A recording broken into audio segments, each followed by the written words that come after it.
Hello बच्चों, let's see the question. So the question says Escherichia coli with completely radioactive DNA was allowed to replicate in non-radioactive medium for 2 generations. Percentage of bacteria with radioactive DNA is। तो बेटा ये जो experiment था मिसेल्सन and stall ने perform किया था DNA replication को semi conservative prove करने के लिए। चलो बात करते हैं एक्सपेरिमेंट के बारे में। इन्होंने क्या बोला कि इस्चीरिया कोलाई के अंदर स्टार्टिंग में जो डीएनए वो कंप्लीटली क्या है, रेडियो एक्टिव है। मान लीजिए कि एक डीएनए की स्ट्रैंड ये है बेटा, एक डीएनए की ये है। रेडियो एक्टिव बेटा हम लोग रिप्रेजेंट कर रहे हैं ए से, ए मींस एक्टिव। क्लियर। तो स्टार्टिंग में बोला कंप्लीटली रेडियो एक्टिव है, फिर क्या बोला बेटा कि इस डीएनए को 2 जनरेशन तक बेटा हम लोग ग्रो करवा रहे हैं किस पर, नॉन रेडियो एक्टिव मीडियम पर।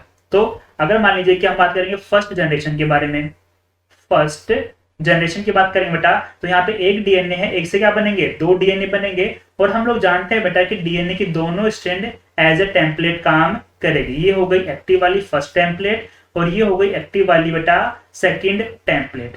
कोई दिक्कत। आप इन टेम्पलेट में बेटा क्या होगा, न्यू डीएनए को सिंथेसाइज करवाया जाएगा, that is non radio active DNA. A4 active and N4 हो जाएगा बेटा नॉन रेडियो एक्टिव। तो ये होगा तुम्हारे पास में नॉन रेडियो एक्टिव डीएनए की न्यू स्ट्रैंड। क्यों? क्योंकि जो मीडियम यहाँ पर प्रेजेंट है बेटा वो कैसा है, नॉन रेडियो एक्टिव मीडियम दिया गया है। ये वो आफ्टर फर्स्ट जनरेशन। लेकिन बेटा आपसे एक और जनरेशन के बारे में पूछा है, आफ्टर सेकंड जनरेशन का बेटा बात करेंगे हम लोग। तो देखिए क्या कंडीशन रहेगी आफ्टर सेकंड जनरेशन।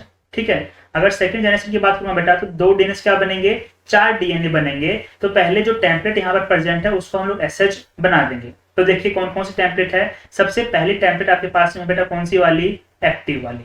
क्लियर। तुम्हारे पास में ये, फिर एक तुम्हारे पास में कौन सी है, नॉन एक्टिव वाली। समझ में आ रहा है?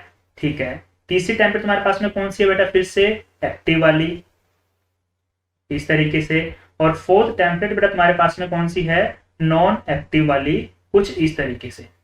ये मैं यहां बना देता हूं, ये नॉन एक्टिव वाली। चारों टेम्पलेट हो गई। अब इस पे क्या बनेगा, न्यू टेम्पलेट का सिंथेसिस होगा। तो बेटा न्यू टेम्पलेट कैसे बनेगी, नॉन रेडियो एक्टिव। ऐसी क्यों बनेगी, क्योंकि मीडियम कैसा है, नॉन रेडियो एक्टिव मीडियम है। तो देखिए यहाँ पर बनेगी नॉन रेडियो एक्टिव।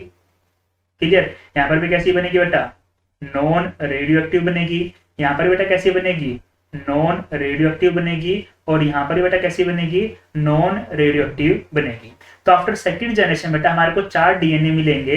तो कौन कौन से डीएनए हमको मिले, यहाँ मिला हमारे पास में फर्स्ट डीएनए, ये मिला हमारे को सेकंड डीएनए, ये मिला हमको थर्ड डीएनए एंड ये मिला हमको फोर्थ डीएनए। क्लियर। अब देखो क्वेश्चन क्या पूछा गया, percentage of bacteria with radio active DNA is. अब देखिए कि इन चारों में से कौन कौन सा डीएनए रेडियो एक्टिव है। देखिए ये वाला डीएनए रेडियो एक्टिव है, हाँ बिल्कुल रेडियो एक्टिव है। ये वाला डीएनए रेडियो एक्टिव नहीं है, ये क्या है, बिल्कुल नॉर्मल डीएनए है। ये वाला डीएनए क्या है, रेडियो एक्टिव है। और ये वाला डीएनए क्या है, नॉर्मल। मतलब कि out of 4 only 2 DNA are radioactive. It means 2 out of 4 कितना हो गया बेटा, 50% जो डीएनए हमारे पास में मिलेगा बेटा वो कैसा रहेगा, रेडियो एक्टिव डीएनए रहेगा। That's why our correct answer will be option B.